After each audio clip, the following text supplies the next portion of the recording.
Hey there, champions. Welcome back to another Read Aloud. Tonight we are still reading Monday with the Mad Genius, and we are on chapter 8, which is called Wings. Here we go. Annie held up the wand. "Close your eyes, Leonardo," she said. Leonardo just shook his head. "Please," said Annie, "just for a second." Leonardo put his head in his hands. "Listen," said Annie. "This morning you said that a great artist has to combine observation with imagination." Leonardo barely nodded. "Well, watch out, because this is the imagination part," said Annie. She waved the wand at Leonardo, then at herself and Jack. Counting her words on her fingers, she said in a loud, clear voice, "Make us fly like birds." Leonardo's arms whipped out to his sides. They sprouted long grayish feathers. He let out a yelp. The next thing Jack knew, his arms had turned into feathery wings too. So had Annie's. "What's happening?" cried Leonardo. "Wings!" said Annie. Jack's wings felt light and airy, yet strong and powerful. "Now we can fly!" said Annie. "Wings?" said Leonardo, looking stunned. Then he burst out laughing. "We have wings! We have wings! Run, run, run into the wind!" Jack, Annie, and Leonardo all stretched out their wings and took quick steps forward. The wind rushed under their feathers and lifted them off the ground. "Whoa!" cried Leonardo. Leonardo, Jack, and Annie flapped their wings and soared high into the sky. Then they caught a gentle wind and stopped flapping. Twisting this way and that, they glided in a big circle above the countryside. Jack felt as light as the wind. His heart beat wildly. "Incredible, huh?" yelled Annie. "Best flying ever," shouted Jack. Jack and Annie had flown lots before. They'd flown on a dragon, on a bicycle, on a winged lion, on a magic carpet, and on the back of a white stag in Camelot. They'd even flown as ravens over a haunted castle. But this was the first time they'd ever flown on their own, just as themselves. "Follow me!" cried Leonardo. He tilted his wings and flew out of the circle. Jack and Annie flew after him. They all swooped high up over the quiet hills and glided through low clouds. The cool, wet mist blew against Jack's face. He felt as if he were swimming through the sky, as if the clouds were water keeping him afloat. Laughing and whooping with delight, Leonardo led Jack and Annie out of the clouds and down over the yellow meadows and the pale green olive groves. "Hello!" Leonardo shouted to farmers plowing a field, but the farmers didn't look up. "Hello!" he called to grape pickers working in a vineyard, but they didn't look up either. No one on the ground looked up, but all the birds in the sky seemed to take notice. Birds cawed and swooped near them as if welcoming them to their world. Birds flew alongside them and spread out in front of them, leading them over the city walls of Florence. Jack, Annie, and Leonardo circled with the birds over the sea of red tiled roofs, over the great dome of the cathedral, and over the bell tower of the palace of the Great Council.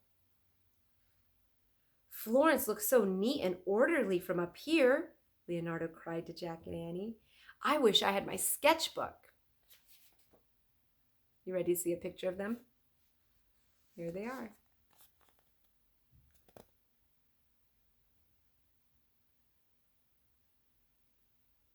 Pretty neat, huh?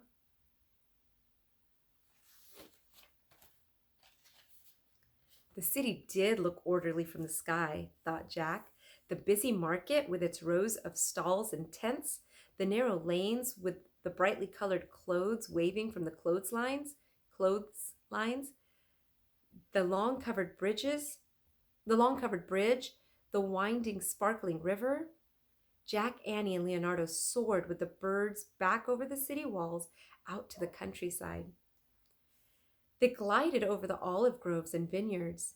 Then they circled above the spot where Leonardo's great bird lay broken in the grass. The bird swooped up and vanished behind the clouds. Leonardo, Jack, and Annie glided down toward the ground. They opened their wings wide, and then gently and easily their feet touched the grass.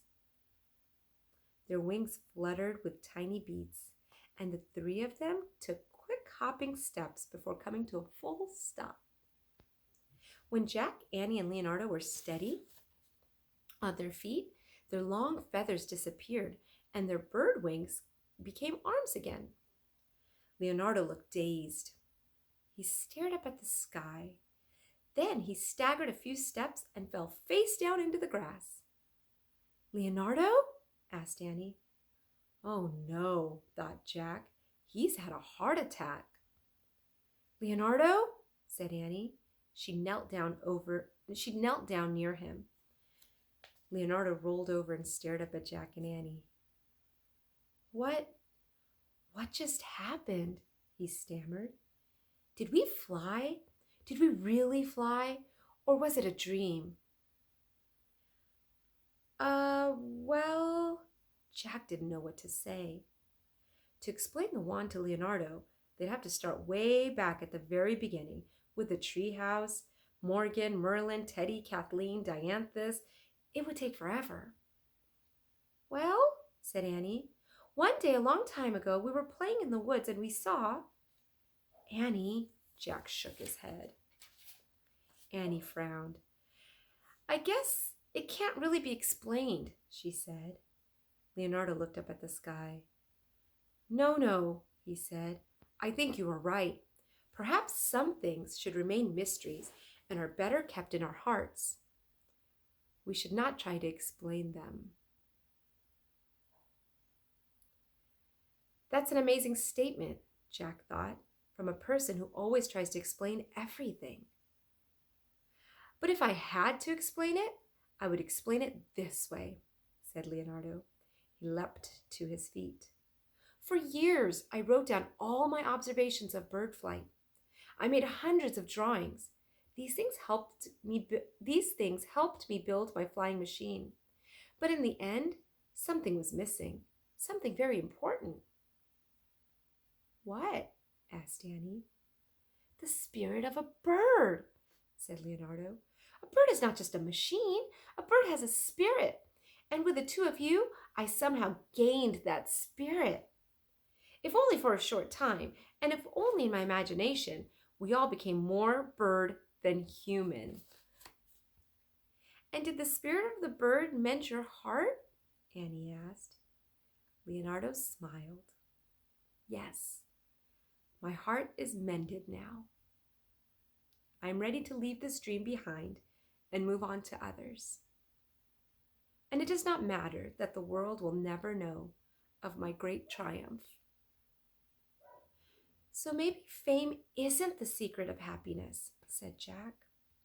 "Absolutely not," said Leonardo. "I know that now.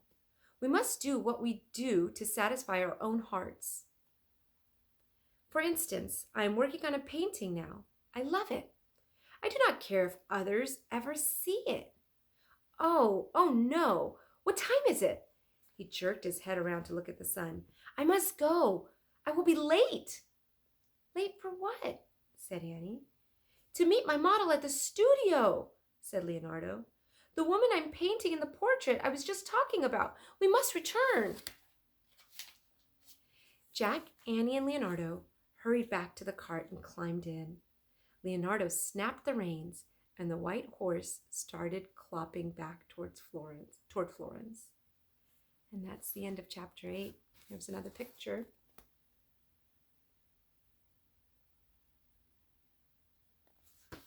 So I'm glad Leonardo felt better. Sometimes things just work out that way. So he was really upset and almost seemed like you couldn't make him happy again. And here it had a happy ending to chapter 8. Chapter 9 is called The Smile. And we'll see what that's all about. What do you think it's about? The Smile. Leonardo da Vinci, the smile. Can you put those two things together? Think about it. If you think you have a clue, leave a comment, and I'll see if you're right. Make sure you like, comment, subscribe if you already haven't done so, and I will see you next time for Chapter 9, The Smile. I hope you have a good night. Sleep well. Sweet dreams. Good night.